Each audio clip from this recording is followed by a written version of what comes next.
This is Inspirational Women, a weekly series shining the spotlight on female trailblazers making a true difference in our community. Once again, here is Kate Daniels.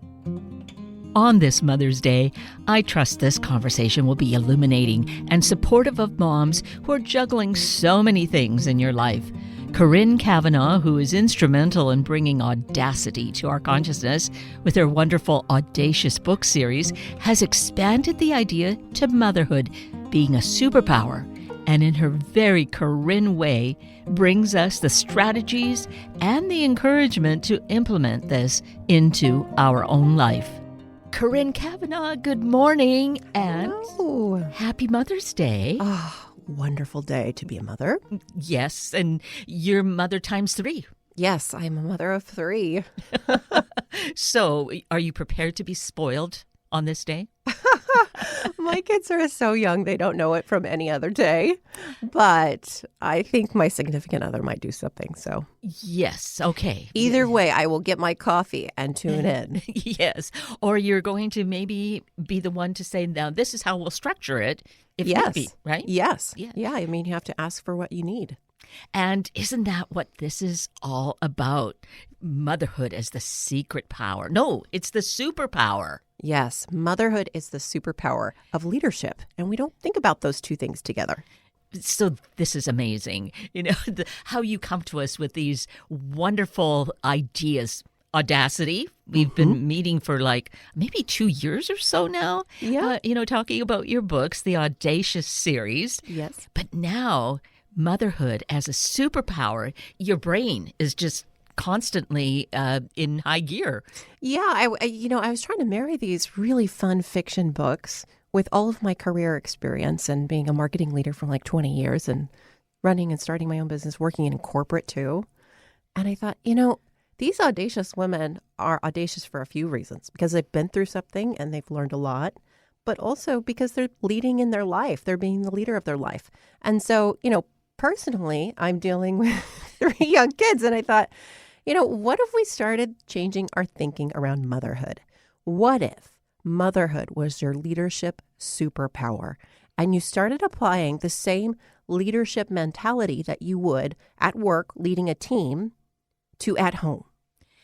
And thus, you began percolating this idea. Yes. And seeing how it was actually already happening in your life. Yes. And then maybe also revamping it a bit? Yeah. So what happened is we had 2 small kids, toddlers, and they are in full-time daycare. They were then. And we had just a tough week. They had been sent home sick, and we were both working full-time in corporate. And it was just one of those weeks, And at the end of this epically long week, my husband says to me, "What if we have a 3rd baby?" And I thought to myself, oh no, I am drowning. I can barely keep up. Are you kidding me? How can we be so disconnected that you would think that that's a good idea? Yeah.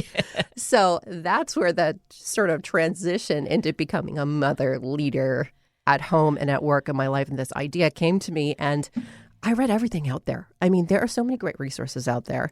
I read everything, and I thought about all the little tactics and essentials. But then what are you really changing? Well, you're deciding to put structure in your home life and in your work life that now supports you, your career goals, and your family. So I'm the first test case, I'll tell you that. I adopted some of these techniques in my life. They worked. I'm happy. I have my own personal afternoon time on the weekends where I don't have to talk to anybody. I can go for a walk, or I can go get a meal by myself and have some alone time, which is great and kind of unheard of when you have little kids. Yes. So we've implemented a system, and I wanted to tell people about this system. And that's it. Yes, you've already been working it, because how old is this youngest one? He's 18 months. Oh. And he's a clinger, too. I mean, he just started walking, which is really quite late. He just likes to be held. So, you really need to figure out the systems to make it all work. So you have this clinger, you call him, Yeah. different than the older 2? Yeah, I mean, they're 4 and 6, the older 2. So they're still pretty, I wouldn't say clingy. They're independent, but they're, they need an adult, constantly. Yeah. So this is what's so amazing to me about you, Corrine, is how you're living life, but there's also a way that you're kind of observing life and trying to mold it to be what it is. But as you said, you've devised then this system and you want to share it. So it's like, once you have then invented this wheel, why should anybody else? You're here to say, here, you can do this with your life too. Well, I will say the motherhood penalty is real in the workplace. And that's something I really want to get into, because when I really started to research this, I wanted to say, not only here's what worked for me, I wanted to really bring some well-researched, well-regarded information to people about how you can adapt leadership capabilities to at home and at work when you're a mother. And I learned that not only mothers are taking on an inequitable amount of domestic labor, which, spoiler, we kind of know this, right? But women perform 76.2% of total hours of unpaid care work. That's more than 3 times as much as men. And also, they're less likely to be hired and promoted and offered lower salaries. The first stat was really from UN Women in 2023. And then we know that second stat from the Equal Employment Opportunity Commission by the U.S. They did a study about it. So it's no wonder, my goodness, that women's representation in the C-suite is only reached 29% in 2024. You'd think we'd be further than that. So when I started looking into this and figuring out, hey, here's not only my little things that work for me, but what can really be adapted and what can we take from leadership, I started finding this data, and it was astounding. So then I started to think about when I was an individual contributor and I had 2 young kids in corporate, and what I did to start to offload the burden so I could have time for strategic thinking. The very first thing I did was I looked at non-value add meetings. What does that mean? Well, if you are in the corporate setting and you're just attending meetings as a listener, you are actually not adding value in those meetings. You're just learning, which is great. But the more of those, especially the recurring ones, that you can deprioritize, get out of, the better, because you're taking your time back. You're giving yourself strategic thinking time, which then you can start to work on implementing all of the tactics and all the skills. Right. And so you already have this awareness because of your education. Yes. A master's from Harvard, Yeah. right? Yeah. And then working in the corporate world, creating your own business. So you have this insight, and now you're making it like this strategy that is business-like. Yes. Bring it into home. And that's what I really would love it if mothers did. They start to think about, hey, what can I implement at work? But if I was a mother leader at home, what would that look like? And sometimes that looks like radical delegation. Sometimes that looks like setting boundaries where you're just kind of assuming this is something that the society is telling you to do. A funny story. Okay, Yes. This morning I was at the gym and I told someone this weekend we have a 6-year-old birthday party for my oldest son. And they said, oh, what's your theme? And I said, oh, I don't do themes. My kids don't know about themes. Yeah. Like, I don't need that extra work. No, thank you. I realize that this is a popular thing, and if you truly enjoy it, I love it. Good for you. But for me, I'm trying to optimize my time, and we have Costco plates, and we use it all year long, and it's for all 3 kids. They don't know the difference. Yeah. The theme is pizza and fun. Okay. Yeah, okay, there is that theme, yes. So that illustrates how we take on burdens. Maybe I don't like the idea of themes, but it seems my circle of friends, they're doing it, so I feel like I have to do it. Right? Yes. And this has happened to me before. It's funny you say circle of friends and the perception. When you start to let things go in a strategic way, you decide with intention, I don't need to be doing this. Not only is a lifted burden off of you, but it's a lifted burden off your circle. They're looking at you going, oh, she didn't do that, and her kid had a great time. One of the things when my husband and I sat down and looked at all we were doing and what we could optimize and how we could make it equal and or equitable between us, one of the things we decided was play dates. Our kids are in full-time daycare or now kindergarten. They have a play date every day, all day. we don't need to add play dates to our mix. That's one thing we don't worry about as a family. Now, some people might be hearing this going, oh my goodness, you have to play dates. Well, if one comes up that's convenient and I like the parent, sure, I might make that happen. It is a optional decision I'm adding, not a burden that I'm putting on myself of something that I have to do because it's on trend or society says I have to. You can be the leader of your family. You just say, we just don't do play dates. We'll see you at school. Yes, because the idea that, we have to do it a certain way, where did that originate? Someone's idea. Why should I be following something that someone I have no clue about, what their life was like? Why should I do that too? Exactly. And it should follow your own personal values. As a mother, well, what do I value? Well, I really love it when I can go to the beach with my kids. That's something I really value. I want to prioritize that. Well, I really love it when I have alone time as a mother. It recharges my batteries, blah, blah, blah. I'm going to value that. And so, for example, one of the things that my husband and I, and this can work as a partner or if you're a solo parent and you can rely on family or maybe do an exchange with another solo parent.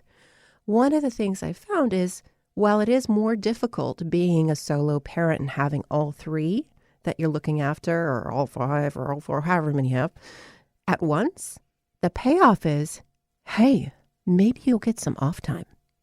And if that's an arrangement that you and your partner are comfortable with, good for you. You don't have to be both people on deck constantly for, 10 years. You don't. And this is one of the things, like when I was a new mom, I was like, oh my gosh, I have to do it all. We have to do it all the time. We collectively had no free time. And that was really hard. Yes. When I think back to my younger years and how my parents handled it, there was family around. So there weren't these sorts of burdens, if you want to call it, or, that need. There was more family. There was more family that took on, kids were traded here and there. So it's really very much what you're saying, being able to make these connections and create that, this new family to share. Yeah, and you can create a community and you can create joint solutions. The tidbit I mentioned from the framework about non-value add meetings. Well, people might be thinking to themselves, well, my boss kind of wants me to go to all those meetings. Like, how do I get out of it? Well, if your coworker that sits 2 desks down from you or you see every day is on your same team is going to those same meetings too, maybe you can go to the meetings on Monday. And he can go to the meetings on Wednesday, and you can give each other your notes or, have an AI assistant be listening into the meeting. There are ways. And I think that even if you have to have a hard conversation with your manager to say, hey, what do you value most? I want to drop some non-value add meetings. I want to be more strategic in my time. They're going to go, great. I'm glad that you're using your time wisely. Thanks for checking in. Like, I will help you prioritize this. Yeah. So that's just at work. But if you're taking that same frame and you're putting it at home, you can go, oh, where do I want to spend my time? Mm-hmm. What can we do as a family? What can we do as one parent with all the kids so the other parent can have alone time? It's really a system and kind of have to communicate about it. I've told a lot of my girlfriends, mom friends, about the system that my husband and I have put in place. And they're sort of aghast because they're like, well, how did you even discuss that? And I'll tell you, I was really scared. I was really scared to talk about it with my husband because it's such an unorthodox thing to go, here's all I'm doing. What all are you doing? How can we make this more balanced so that we can get what we want? Right. That conversation isn't talked about enough. Well, when you really think about it, we end up doing these things. Why? We just kind of slide into it. Oh, we totally do. We need the communication. We do that to ourselves. We've got this idea that I can do it all, which is a great idea until you try to do it all and you're burning yourself out every night, maybe 9:30. You're just like, oh gosh, I need a half an hour Netflix this is my one time all day. You're just burning yourself out for years and years and years. Well, stop doing it all and start deciding to prioritize your own life at home. So you were saying, Corrine, And this will probably be really good insight and affirmation for those listening, for moms, for women. You said you were really scared to approach this conversation. Yes. And how was it received? It was received really well. So I'll tell you, I think the key steps to having this conversation go well. First, you have to say, hey, I'm doing a lot. I'm overwhelmed. You need to admit if you need help. Mm-hmm. That's one thing as people like me who consider themselves a business leader. Sometimes at home, it's hard to admit that you need help. But you're never going to offload, delegate responsibilities if you can't admit you would like that person to take them on. Mm-hmm.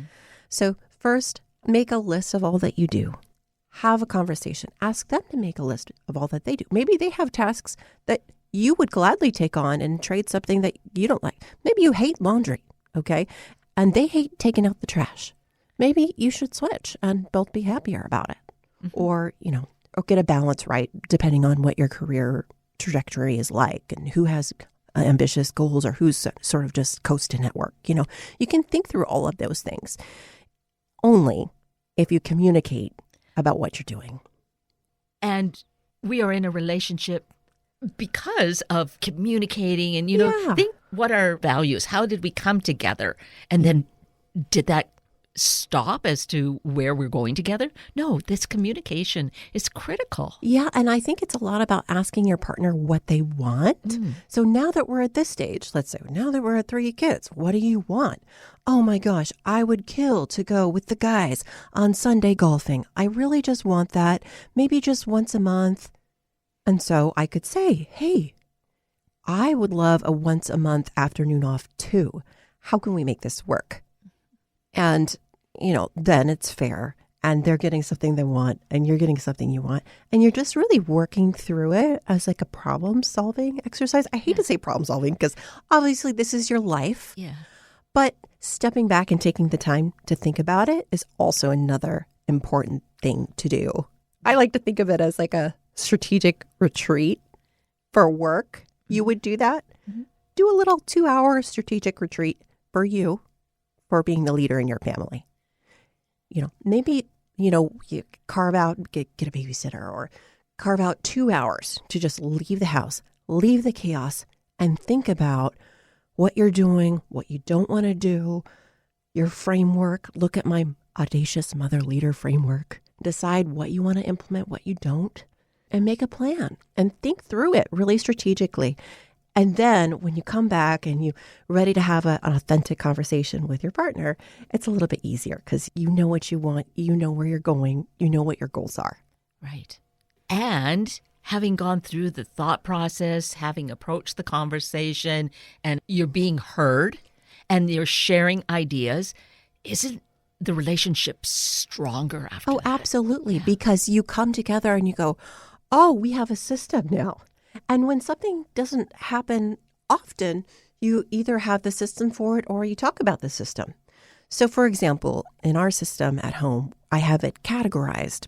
You've got kids, we've got school, we've got cars, we've got pets, we've got home cleaning. It's a whole category by itself.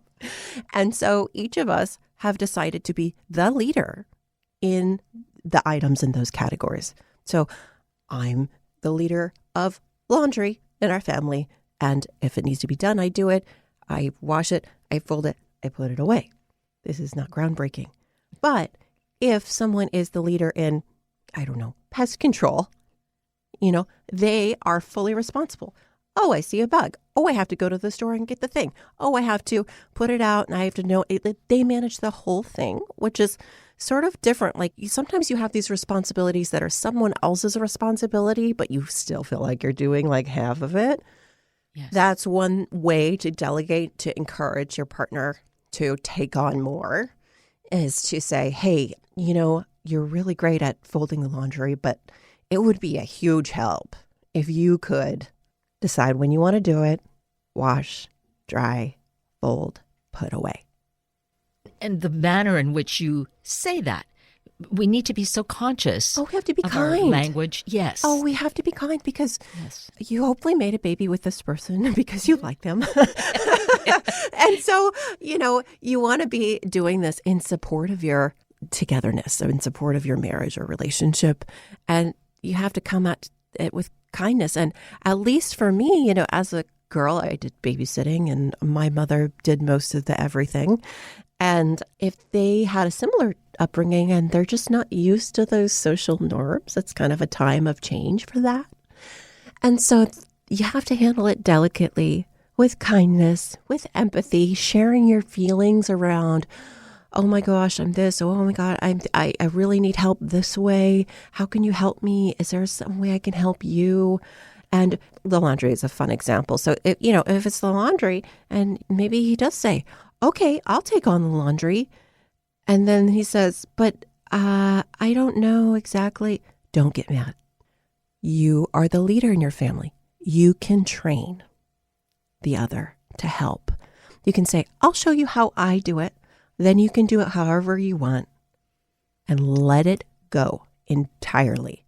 This has been the hardest part for some of my friends who have implemented some stuff. They said, he doesn't do the dishes quite like I want, and it's just driving me crazy. And I can understand that. I get it. But I say, you can show them how you do it. But at the end of the day, if the dishes are clean and, nobody's getting food poisoning from the soap, you need to be happy about it because you've delegated something. It's off your plate and just let it go. Mm-hmm. Yes. So this is a whole system that you've practiced and now you have tabulated, if you will, and we can access from your website, right, Corrine? Yeah. If you head to my website, B-Audacious, so B-Audacious.com, you can download a free white paper. All of my tactics are there to help you turn motherhood into a leadership advantage. And if you like Instagram and YouTube, like me, I also have nice inspirational videos on there that are about 3 minutes long or less at Corrinne, Corine _Cava. So hope to see you there. That sounds really amazing. I haven't accessed the videos yet, but I think that that's probably very engaging and is a way to, different than reading, have the experience. Absolutely. Yeah. I have a playlist just on this mother leader framework. And the last couple of videos have been on boundaries, because that's another thing, whether it's your family or your work. Saying no is really hard to your kids, especially. How do you say no with kindness? But keep your firm no. So you're protecting your time like a leader would, like a president of a company would. They would be fiercely protective of their time, and so should you. And this really is so informative and educational for our kids. They're not the ones in charge. I mean, they may think they want to be, and they should be, but by putting those limits, no is no, we're really helping them to grow and understand and become better in their own right and know how to set boundaries in their own life. Oh, absolutely. In all of this, your kids are watching you. They're watching how you and your partner are splitting and working as a team to run your household and your family. They are watching how you say no politely and set boundaries. They're watching you be a leader in your career without being totally burnt out at the end of the day. I mean, when you think about that, if you are burnt out, what is that child getting? Right. Right? Yeah. I mean, you're already at wit's end, and it's hard it's to not give helping you. when you're empty. Yes. Yeah. So you need to refill your cup in that way. I think there's been just so much on that. But there has, but you're implementing it into a system. How to. I mean, exactly. We're being told, don't empty your cup that way. You need to keep replenishing. But how? Yeah. How can you really be a mother leader in your family and at work? Right. So you're making that work. And I love that about how you approach your life and what the work that you do is like, how can I help others? There's always that piece of it. You're not, really protective or jealous about your work. You want to share. No, I want to share. I totally believe it's my mission to help people unleash their inner audacity. That's my mission statement as of now. Could change tomorrow. I choose my own adventure. But no, I think that I'm really dead set on that. My goal is 1 billion people. I want to help 1 billion people do that. And I feel like that's my legacy. So one thing I want to talk about before we close is if you're listening and you are maybe a grandmother, or you're not a mother yourself, maybe you're a partner, or maybe you're an employer. What can you do for a mom that you know has a lot of responsibility at home or in her life? What can you do to help her? And I think there are a couple of things that you can do. So if you're going to offer to help, don't offer a one-time thing, because it almost messes up the routine and you got to schedule it. It almost creates more of a burden. Offer something ongoing. For example, can I pick Timmy up from school on Tuesdays and take him to his soccer game and then take him home? Wow, you just saved that mother a trip and a whole thing. Like you took something literally off of her plate. The same thing for partners listening around the home. If you're going to offer to do something, just say, oh, don't say, I see that the kitchen's dirty. Can I clean it? Because that's almost insulting, right? Because they feel like it's their responsibility. You can say, I see you have a lot on your plate. Can I take over having the kitchen clean?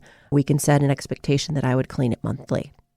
Oh my gosh, So even if you're not in this motherhood stage of really taking care of kids all of the time, or if you're a really close friend or really close neighbor, you can offer support by giving recurring help. Right, which is really great. And, close neighbors, family members, you can see what's going on. Ask with kindness, right? Absolutely. And I would encourage employers. If you're an employer, and we've talked about the motherhood statistics around employment, it's just wild. If you see a mother, encourage them to be a leader and give them juicy projects that are going to make them highly visible, highly promotable.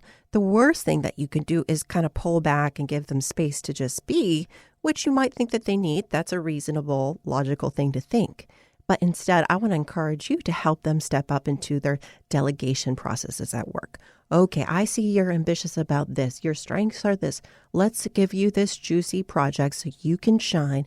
We'll try to get you promoted. Let's delegate this and that. Help them become their biggest leader at work. And compensate them. Compensate them for it. Equally.